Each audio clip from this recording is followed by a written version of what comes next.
Oh, howdy there, YouTube. Got another video for you. Sorry for my messed up voice. I do have a little bit of a cold going, but yeah, it should be fine. Anyway, got another video for the Eagle, and pretty much just a video now.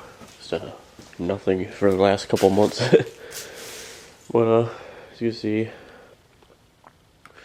done a little bit more driving with it, but it's been parked for the last couple days because my ignition's really starting to act up on there, which is the purpose of this video. Not much has been changed on it other than, windshield wipers and little miscellaneous stuff. Where are ya?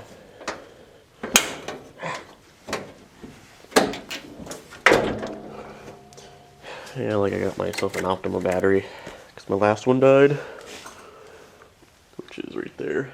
Stupid Walmart one. This doesn't really quite fit, but my little ghetto tie down seems to hold it pretty well. I need to get a battery tray for it, but all the ones that are pre-made online are expensive as hell, so this is just doing it for now. Anyway, what's going to be happening here is I'm going to be ditching the old carburetor for a Motorcraft 2100 carb, and I'm doing a TFI upgrade for my ignition, which is just adding a bigger rotor and cab to your distributor and swapping out the coil for a TFI coil, and then you could get bigger spark plug wires and get the spark plugs a little bit larger to get more spark energy, which for most people that done it already to these engines, they get a little bit better fuel economy, and then the carburetor is just sort of to stop it from stalling out all the time. So yeah, I should say it would open a little bit more. Oh well. So anyway, we'll be ditching all that. Hopefully get some of this vacuum out of here. I got a new air filter for it totally. Pretty sure most of this vacuum is a little bit screwed, because I know this one makes a lot of weird noises. Like, it doesn't sound like it's leaking, but the diaphragm inside of it sounds like it's fucked. Otherwise, it's just same old, same old. A little bit of oil leak, a little bit of transmission leak. Yeah.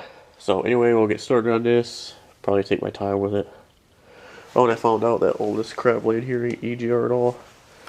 It's actually like a pulse air emissions setup, but it looks like EGR to me. Took right from the exhaust manifold by the header and catalytic converter and ran it back up to airbox. So same concept, I think. The actual EGR is right on the exhaust manifold underneath the carburetor, but I'll probably block that off too anyway. So I'll get started on this, get it all tore down. And as far as getting all the parts, you can look on eBay. There's a seller that goes by Gronk Performance. Yeah, he shipped me all the parts already.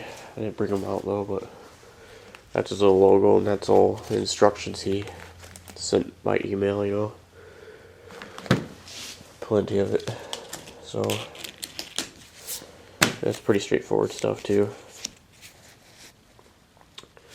Yeah, he also has the custom adapter to fit your carburetor too. You're going to need that. So, and they gave all the optional stuff for TFI and airbox and whatnot. So I spent like $330 I think total, maybe. I can't really remember, but it was about that, around that area. So anyway, enough yakking away. Gotta get this battery disconnected and tear apart that airbox, and yeah.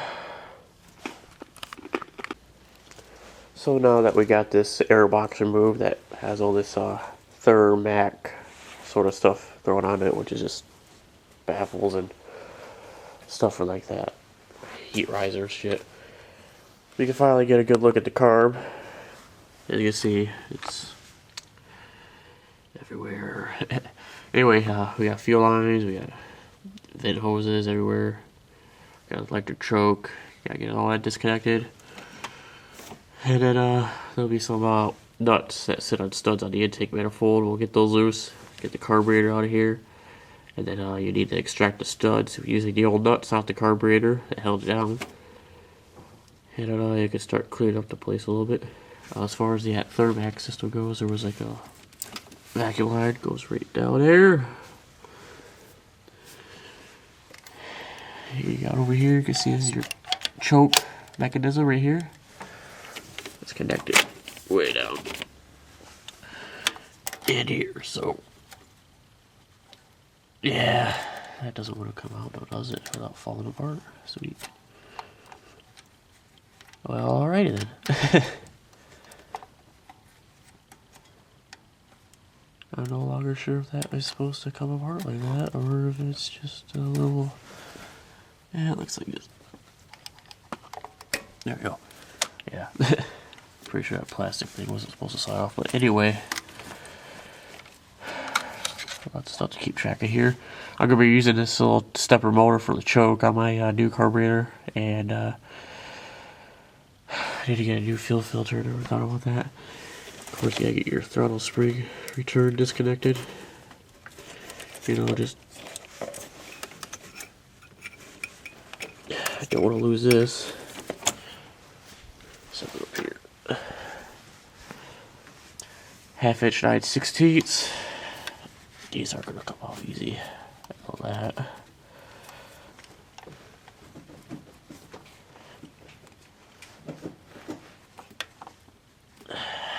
Yeah. Probably on those for a while. Pretty sure this is a computer controlled carb too, so that will be fun. That's probably gonna be the hardest part, is bypassing the computer controls with it. Unless, what's that? What is that? Huh. Well, that's interesting. That appears to be some cut wires. Taped off too, huh? Interesting. Someone's tinkered with it before, huh? Figures. Old car. So, yeah, I'll have to look into that. Maybe the computer was already disabled. Damn, it already knows. Anyway, I'll get started prying these hoses off. Bottom one, there it goes. Now, does the top want to cooperate? No, why would it?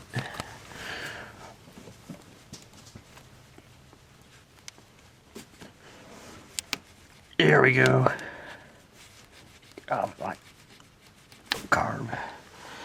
Yeah, that goes right to the canister, as you can see. I don't think I'll be reusing these. I'll have to cap that off. Again, I apologize for my freaking runny nose. I know this sounds disgusting, and I know it's the last thing you want to be hearing when you're trying to enjoy your time on YouTube. I know. I have to figure out how this disconnects. Is it just a simple pull thing? It looks like it's wiggling out. Oh, there we go. Yeah, it looks like a little harness for a computer connector. Nice. And I want to try to record as much as I can, just in case I find something to go, ooh, what's this?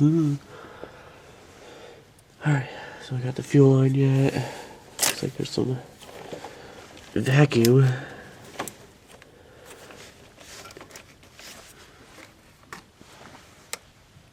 Yeah, looks like a vacuum there. I might have to do away with most of this thing right here. The instructions say I can get rid of it completely. I'm not totally sure of that yet. Because I do have, I think, like a vacuum controlled cruise control. But then again, who knows? Pretty sure that's where that's going to, so... Can't quite get rid of that. Well, maybe I could if I just reroute it, maybe. Yeah, anyway. There's a little linkage in action. Yay. You see it goes all the way down there. There's your throttle cable. That's something else I didn't think about too, the fucking cruise control. I might just have to get rid of my cruise control altogether. How unfortunate. Oh well. Anyway, I'll get that rerouted. Well, maybe I could probably keep it some way. Didn't think about that when I bought this. Oh well. I never use control. I'm one of those people. Anyway, I'm gonna go blow my nose and get ready to remove all the rest of the shit off this carburetor. Not really a how-to video anyway. Alright guys, just a little update here. 1/2 inch stubby wrench for these nuts. You'll see them at the bottom there. Yeah. There's 4 of them. You're going to want to save the nuts because these are studs and you're going to have to extract them using the nuts for this carburetor. Otherwise, you know, just disconnect everything, all the throttle and everything, and, you know, pull it off then. Alright guys, so here's the process so far. The front nut right there underneath the thingamabob there is a 1/2 inch, but the one back here is 7/16, so I'm guessing that one's going to be a 1/2 inch, and the one behind there is going to be 7/16, so unless someone, you know, in here take it around, you know, just didn't put the same nuts on here, but they all fit the studs, I guess, but whatever. Anyway, I was just working around and I noticed a little something. Let me get my light on. That's my brake booster. And no, it's not melted. That's just the paint. Now, some of you who might be mechanically inclined, or maybe just being a little bit of a scumbag that you are, know that brake fluid does a number on automotive paint and just paint in general. That's what it does. So effectively, what I got going on there is a brake fluid leak. Now the good news is I don't see it on the fender here on this shock tower, the spring tower here. You can see, but I do see it here. So it looks like we got some brake fluid leaking out that way. So good thing I guess I got that caught up. I think the fluid's alright though. At least the level. I did check this when I first bought it. Ooh, pretty sure it was supposed to be. Yeah, I got plenty of brake fluid. See, it's black as hell though. I mean, I always wanted to get the system flushed out too. So it might be just a minor leak, but still cause for concern. I hate this stupid clamp shit. There you go. Anyway, good thing I noticed that though. Yeah, just wrinkled the shit out of it. Anyway, so far the carb swap is just going to plan. So I'm just wondering what I'm gonna do with this carb now. Probably just sell. Oh, there goes my choke. You saw that in action, right? Hey, maybe. Whatever. Alright there. You can see the carburetor is now gone. It's in fact sitting right there. Again, I'm not sure what I'm going to do with it. Oh jeez, that's perfect timing.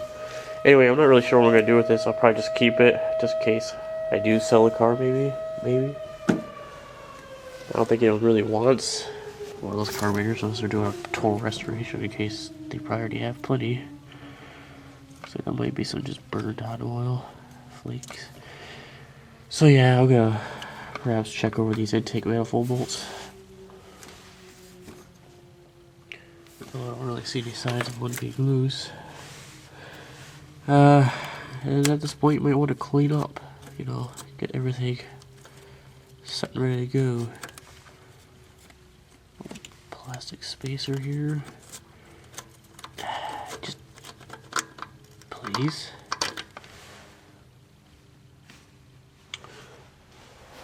With that. And so can you. And we'll turn on the light. Nice. That's pretty cool how they put that there. I'm pretty sure it's there just to atomize the fuel a little bit better. So that's neat. It looks nice and clean too. Cool. So, yeah. At this point, you're going to want to do exactly this. Well, first I'm going to take a picture and then I'm going to show you what you're going to want to do. So anyway, that's what you're going to want to do. Just stuff some rags or whatever, something that's not dirty in there. So something that is dirty or dirt itself doesn't get in there, obviously. And at this point, we want to just check over things, you know, make sure all the manifold bolts are tight, look at things, gawk over things, clean up things, try to remember where all these vacuum hoses and hoses went, do a little bit of reading, you know, the usual stuff. Like, This I could probably remove now. It serves no more purpose. It's held in some way. Not sure how, but I guess I could try to find out and get it out. So these studs I figured would probably be a pain in the butt, and they are a pain in the butt. I did put some PB blaster in there. I think I'll just walk away and let it soak in a little bit more, but so far I think I'm just stripping the crap out of that poor brass nut. If you don't know what I'm doing, I'm basically just tighten that top one out of the bottom one, which would hopefully eventually get to the point of being so tight it's just going to start turning the stud loose, because what you're really doing is you're turning this nut loose and this nut tighter, force those together, and just hoping it's going to grab enough to start turning that stud loose.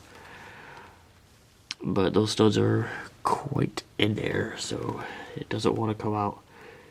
And I've been putting a lot of force on that poor brass nut, and I'm pretty sure I'm just about ready to strip out that nut right there. So I'll probably have to like get a strut extractor kit, or strip out the strut itself. I don't know, but it's not coming out.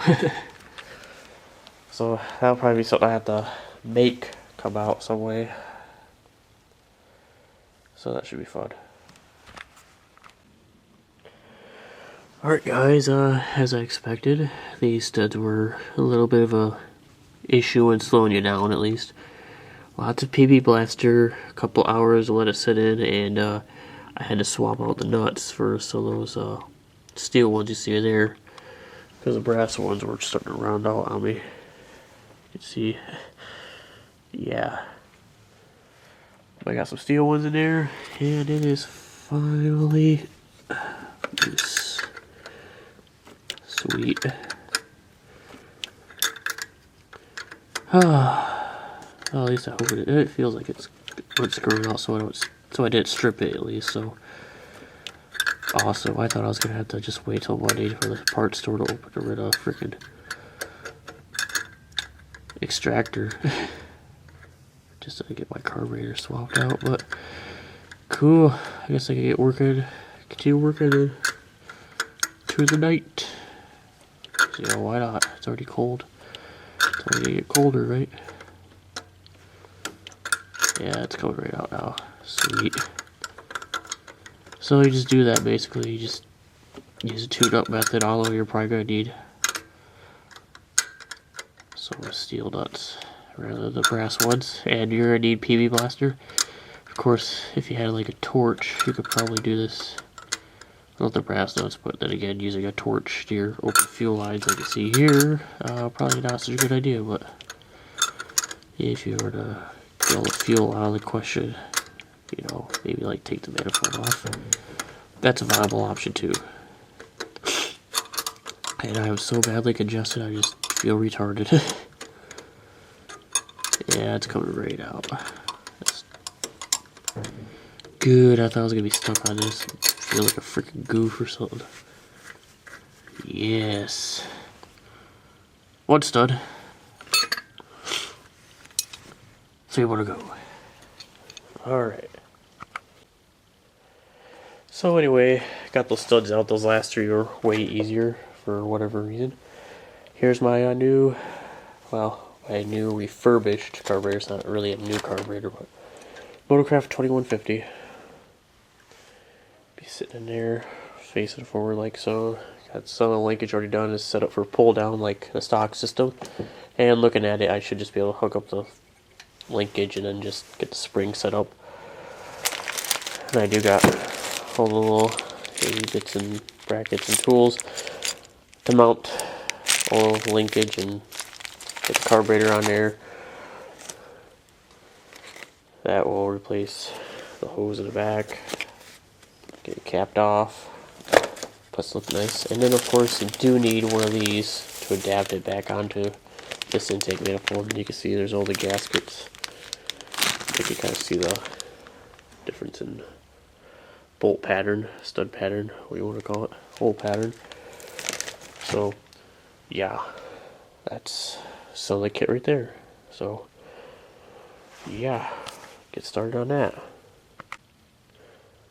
Alright then, so at this stage, you want to make sure that the mating surface is totally clean so that gasket will seat. And here's the adapter. So I looked and it doesn't seem like this goes any certain way other than on, so yeah, I'll just make sure. And it looks like it fits alright, so there's that gasket. And these are the outward arms, make sure there's no up mark. Don't think it would matter. Something like weight. And it's just a matter of getting it all perfectly lined up, bolted down, and then you got your adapter plate on, basically. That's that. So if you did pay attention there, just a second ago, you could see that the thing was upside down. There's a little recession for those Allen bolts right there. They are 1/4 inch size, so you just get those tightened down pretty good, and you know, use your star pattern, you know, just to be sure. And that's in there.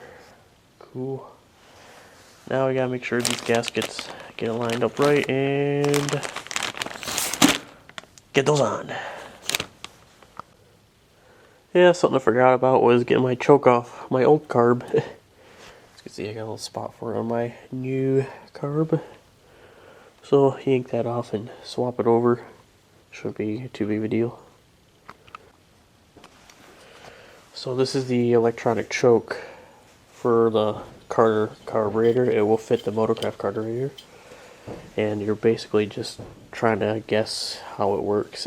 He says, the person that sent all the parts says, you know, they're pretty much all different. You just gotta figure out if it expands or contracts when heat is applied. And I want to say it expands because, you know, that's what it does. Metal expands when heat's applied to it, and I think that's all it is, just applying heat to it. So if it expands, that means it's going to go this way. And on the carburetor, that's full choke. No choke. So now the question is, does it, when doesn't it? Maybe if it applies heat, because that would make the most sense, because it's going to be natural heat from the engine. So with that in mind, it going, expanding, you know, that way, and then this opening like that, I think it would be with the connector terminal on top. We shall see, I guess. At least that's what makes sense to me. I don't know about you guys, but that's what I think. So we'll get that thrown onto there. You can also just get the carburetor with its own electric choke, or you know, wire in your own. Yeah, you know, just do whatever you want, I guess. And now, of course, once you get it in place, now it's just a question of how do you adjust it. Because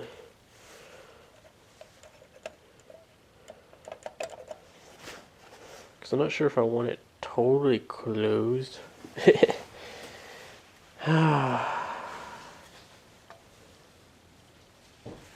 I think right there should do it. I mean, that's a good amount of choke right there. I mean, I could always tinker around with it later on.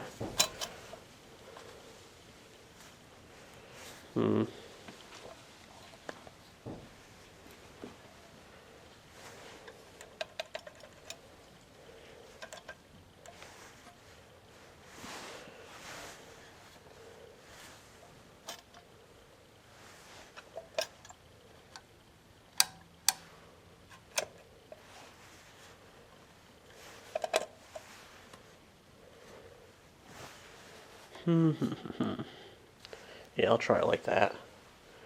That should do. Well, guys, as you know, this is a computer car, so it does have a computer-controlled ignition, as indicated by this wiring harness that goes into the carburetor. But like I said, I saw this earlier, and I was wondering what happened here. And now thinking about it, we do have these connectors that do not look like they belong in this vehicle. And they're here, so I think someone might have already bypassed the computer at some point in past life of the car. So I'll have to put some more research into it. But yeah, let's see, we got our orange wire, yellow wire, purple wire. There's a black and white. Huh. So it's pretty interesting what's going on here. I really want to make sure I get this port right. You can look at the carburetor here. Here's where the stepper motor gets plugged into, but here we got this. That looks like one of these little aftermarket little plugs you get at a store, you know. So I think someone might have messed with it a little bit, so to say.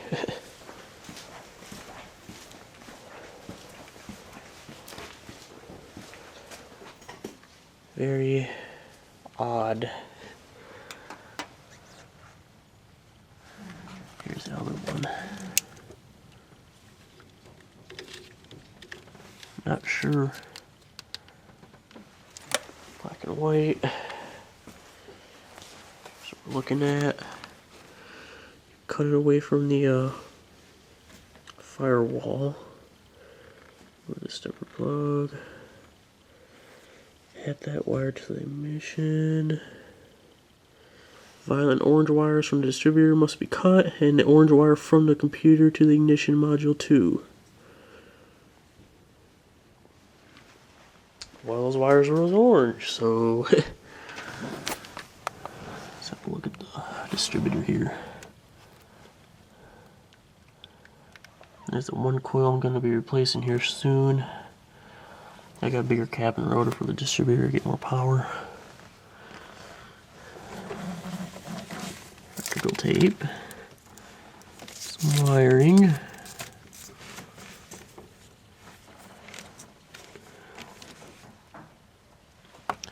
Not like I could complain. I mean, if it's already been bypassed, that saves me a little bit of time, I guess, right?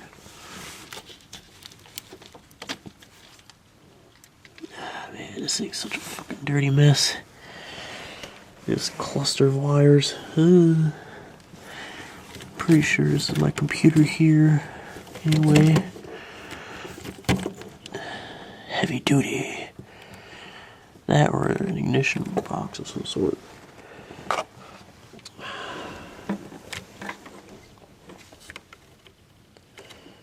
I mean, someone's gotta been back in here before for sure. It just doesn't look like just tape. I doubt, very, very, very, very, very much so doubt that this was done from factory. In fact, I'm nearly certain of it.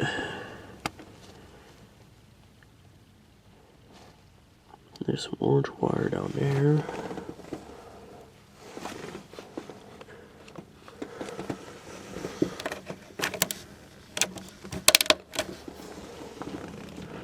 That kind of goes off somewhere.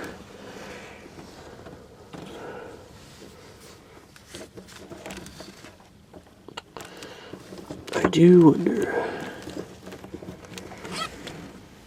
Huh.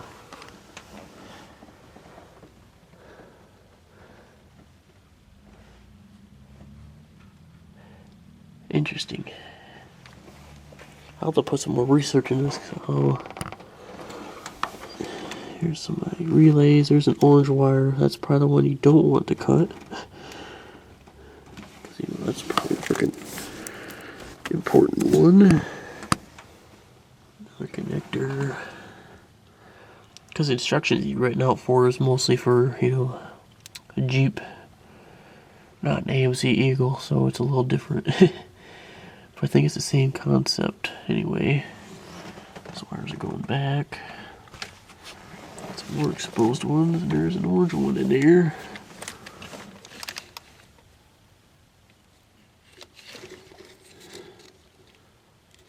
Is that like a tan or orange? Of course, there's an orange wire right there. What is going on?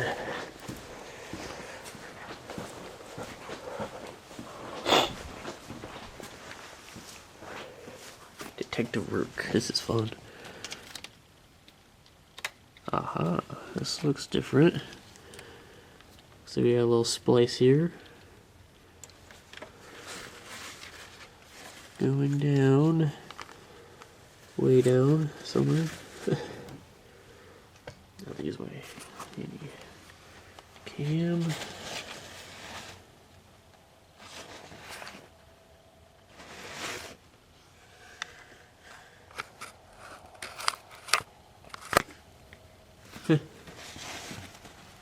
Right then. I do not understand.